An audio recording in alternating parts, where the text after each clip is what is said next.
Dharmendra educational group में आप सभी का स्वागत है। आज के इस वीडियो में हम लोग साझेदारी के कुछ प्रश्नों को आसान ट्रिक द्वारा हल करना सीखेंगे। तो आइए देखते हैं। प्रश्न नंबर 1 दिया गया है, ए तथा बी ने क्रमशः 3000 और 4000 के निवेश से साझेदारी में व्यापार प्रारंभ किया। एक वर्ष बाद 3500 के लाभ में बी का हिस्सा कितना होगा। प्रश्न कह रहा है कि ए और बी दो व्यक्ति जो है किसी व्यापार के लिए निवेश करते हैं 3000 और 4000 रुपया। ए कर रहा है कितना 3000 और बी कितना कर रहा है 4000 कर रहा है।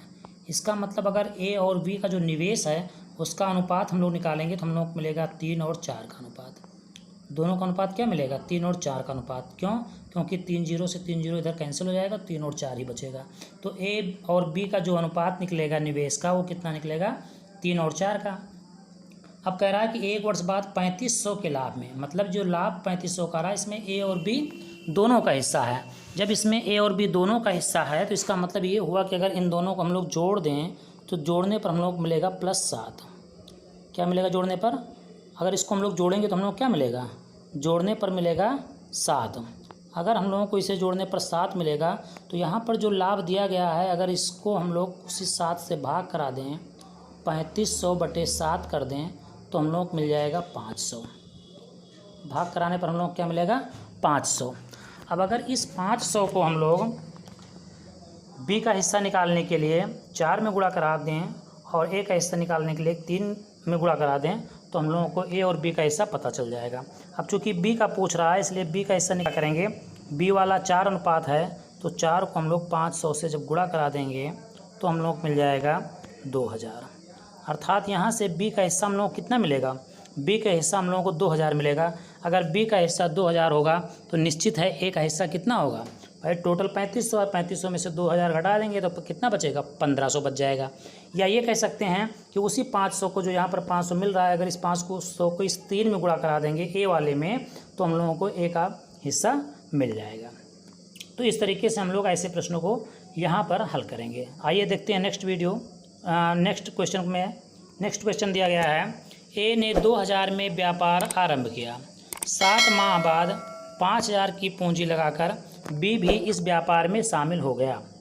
वर्ष के अंत में 9800 रुपये के लाभ में बी का हिस्सा कितना होगा। देखिए ए 2000 रुपया लगा रहा है, कितने के लिए लगा रहा है 1 साल के लिए पूरा लगा रहा है। और 7 माह बाद बी लगा रहा है कितना 5000 लगा रहा है।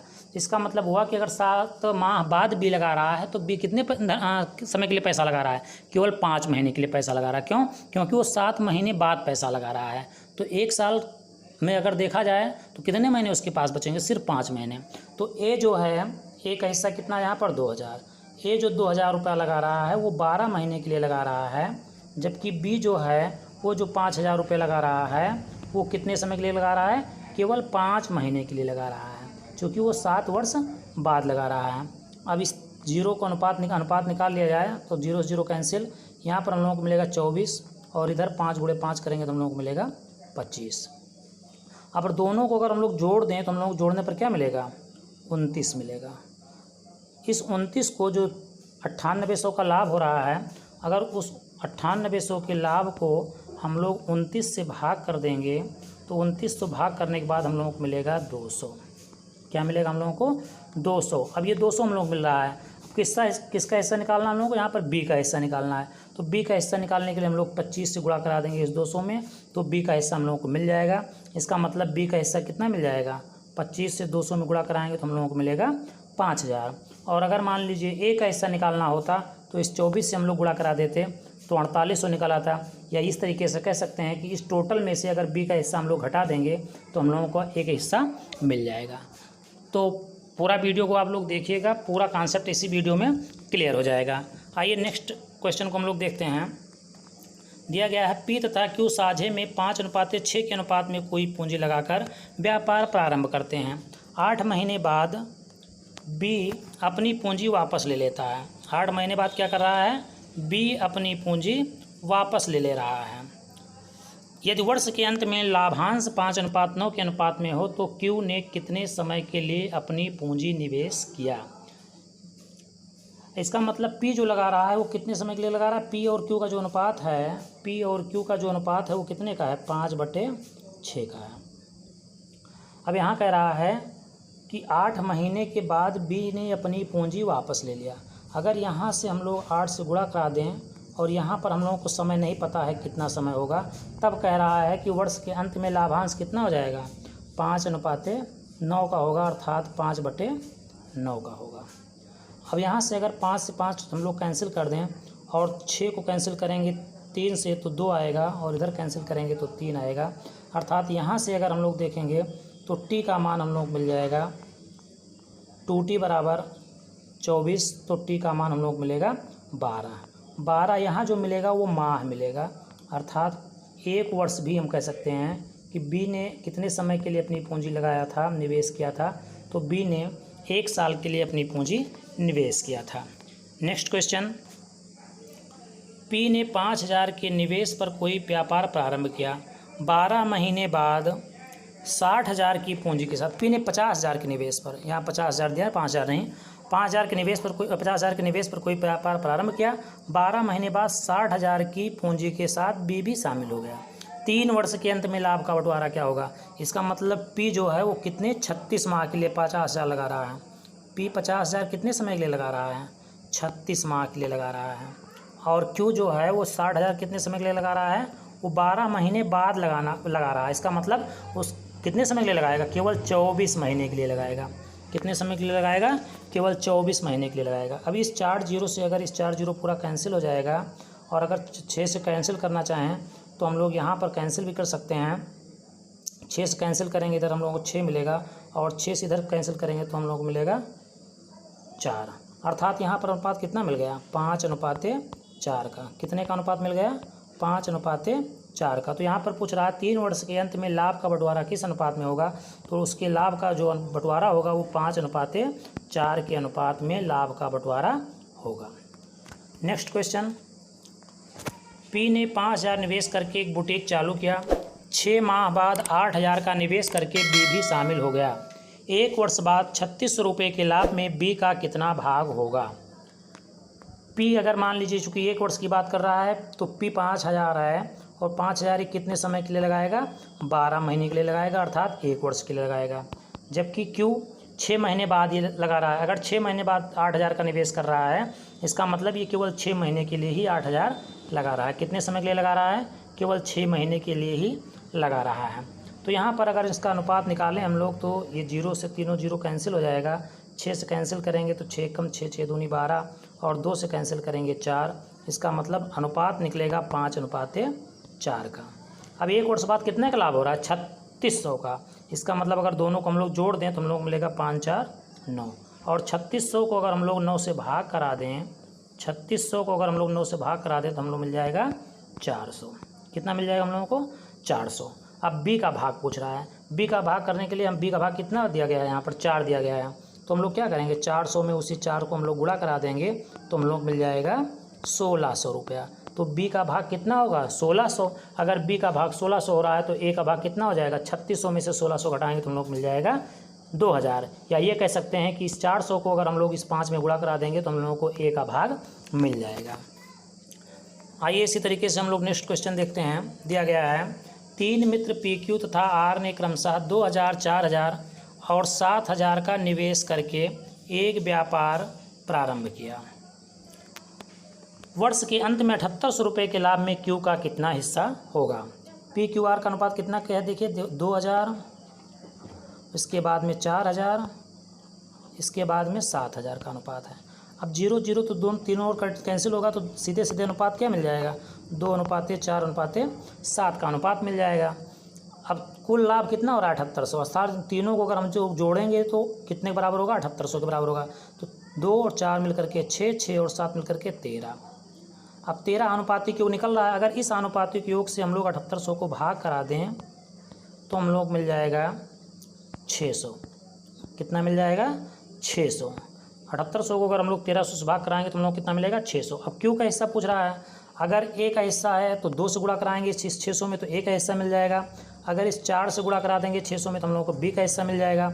और अगर इस 7 से गुणा करा देंगे तो हमको आर का हिस्सा मिल जाएगा, अर्थात पी क्यू आर का हिस्सा। तो क्यू का हिस्सा पूछ रहा है तो इसलिए हम लोग किससे गुणा करा देंगे, 4 से गुणा करा देंगे। 4 गुणे 600 अगर हम लोग कर देंगे तो हम लोग मिल जाएगा 2400।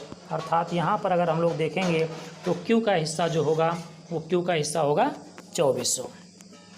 आइए देखते हैं नेक्स्ट क्वेश्चन दिया गया है, ए बी तथा सी एक व्यापार में 2400, 3600 और 7200 निवेश करते हैं। लाभ को उनके निवेश के अनुपात में वितरित किया जाता है वर्ष के अंत में। यदि इस लाभ में बी का भाग 4800 रुपया हो तो कुल अर्जित लाभ कितना होगा। देखिए इसमें अनुपात दिया गया 2400, 3600, 7200। अगर 0 हटा देंगे तो हम लोगों को अनुपात कितना मिलेगा, 24:36:72 का मिलेगा। अगर हम लोग इसको भी 6 से अगर काटना चाहें तो 6 से पूरा कट सकता है। तो यहाँ पर 6 4 बार जाएगा, यहाँ 6 बार जाएगा और यहाँ पर 12 बार जाएगा। अब ये और भी सरल कर सकते हैं तो 2:3 यहाँ पर 2 से काटने के बाद हम लोगों को मिलेगा 6। अब 2:3:6 मिल रहा है। अब कुल लाभ यहाँ पर बी का लाभ कह रहा है, बी वाला कितना है, बी का कह रहा है 4800 और यहाँ पर बी कितना है 3। इसका मतलब ये हुआ है यहाँ पर 4800 को हम लोग किससे भाग कराएंगे, 3 से, बी वाले हिस्से से भाग कराएंगे। बी वाला हिस्सा कितना है 3, तो यहाँ पर हम लोगों को मिलेगा, अगर करेंगे तो 3 × 1 = 3, 3 × 6 = 18 अर्थात 1600 मिलेगा। कितना मिल जाएगा 1600। यहाँ पर अब कुछ पूछ रहा है कुल अर्जित लाभ। कुल अर्जित लाभ मतलब हुआ तीनों को अगर हम लोग जोड़ें तो 3 2 5, 5 और 6 मिल करके 11। 11 गुणे 1600 अगर हम लोग करा देंगे, इस 1600 को अगर हम लोग 11 से करा देंगे, क्योंकि कुल अर्जित पर लाभ पूछ रहा है तो तीनों को जोड़ेंगे। ए का पूछता तो 2 से गुणा कराया जाता, बी का दिया ही गया है। अगर सी का पूछता तो 6 से गुणा कराया जाता, लेकिन कुल का पूछ रहा है इसलिए कुल को जोड़ करके हम लोग 1600 में गुणा कराएंगे तो हम लोग मिल जाएगा 16 × 1 = 16 बचा 1, 16 × 16 = 17, 17,600 मिल जाएगा। कितना मिल जाएगा 17,600 कुल अर्जित लाभ हम लोगों को मिलेगा। आइए लास्ट क्वेश्चन हम लोग देखते हैं।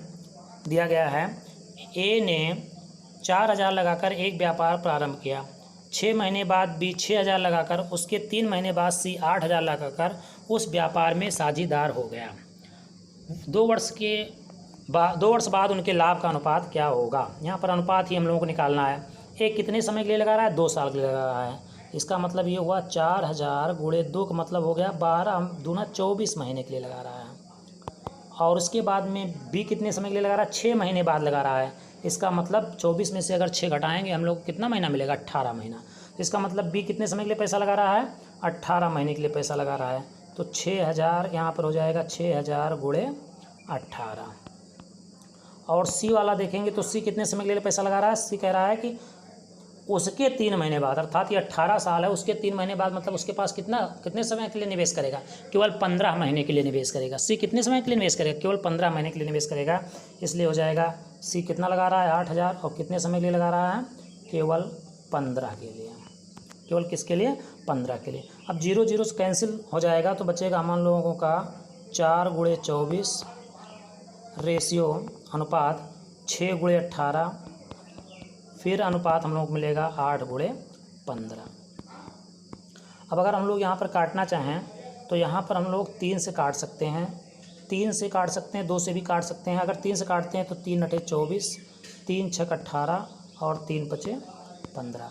अगर से 2 से काटेंगे 2 दूना 4, 2 तिहाई 6, 2 चौको 8। इसका मतलब अनुपात कितना मिलेगा, 8 गुणे 2 मतलब हो गया 16 अनुपाते 3 गुणे 6 मतलब हो गया 18 अनुपाते 4 गुणे 5 मतलब हो गया 20। 16 अनुपाते 18 अनुपाते 20। अगर इसी को हम लोग सरल करना चाहें तो अभी हम लोग यहाँ पर देखेंगे कि 2 से कैंसिल होगा तो हम लोगों को अनुपात मिल जाएगा 8 अनुपाते 9 अनुपाते 10। चूँकि 2 से कैंसिल करने पर क्या मिलेगा, 2 × 8 = 16, 2 × 9 = 18, 2 × 3 = 20, 8 अनुपाते 9 अनुपाते 10। अर्थात 2 वर्ष बाद उनके लाभ का जो अनुपात होगा वो 8 अनुपाते 9 अनुपाते 10 होगा। Thank you all of you watching for this video.